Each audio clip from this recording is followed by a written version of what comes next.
Ladies and gentlemen, I would like to thank Ceres for the opportunity to help mark their 25th anniversary and for the ongoing engagement with key stakeholder groups, such as investors and corporations. The private sector plays a key role in meeting the climate challenge because it controls the financial flows that are a huge determining factor in an effective global response to climate change. When institutional investors point finance towards clean energy and green bonds, and corporations invest in green buildings, resilient supply chains, energy efficiency, and renewables, it sends a clear signal to governments that key private sector actors are willing to work towards profitable climate change solutions.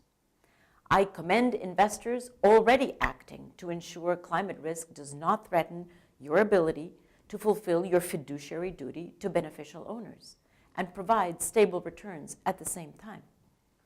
I also commend businesses already acting on climate because it lowers overhead and increases long-term stability for the bottom line.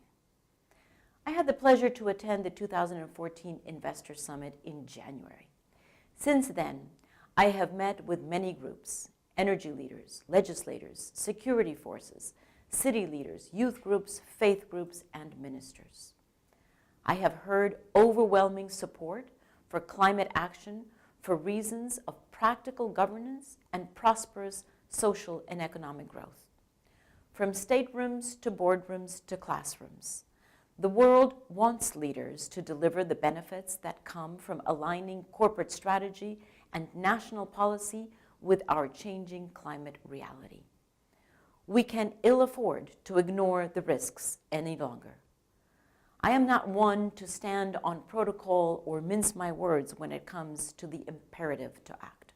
So let me be blunt and direct, because it is in the best interest of all of us. Investors, I ask you to continue to press for disclosure of climate risk, whether from stranded assets or from unstable supply chains. Investors and corporations, I ask you to diversify into climate-friendly assets now. And investors and corporations, I ask you to knowingly or unknowingly stop opposing government action on climate change, either directly or indirectly. I ask you to actively support government decisions that will give you regulatory stability and predictability. We simply can no longer afford anyone working against emergent climate policies. We simply cannot afford you standing by in silence as governments try to decide on their next steps. I ask you to do this because it moves the world closer to the clean trillion goal. I ask you to do this for your beneficiaries and your bottom lines. I ask you to do this to safeguard economic opportunity for future generations. Thank you, and I wish you a productive conference that moves us decisively forward.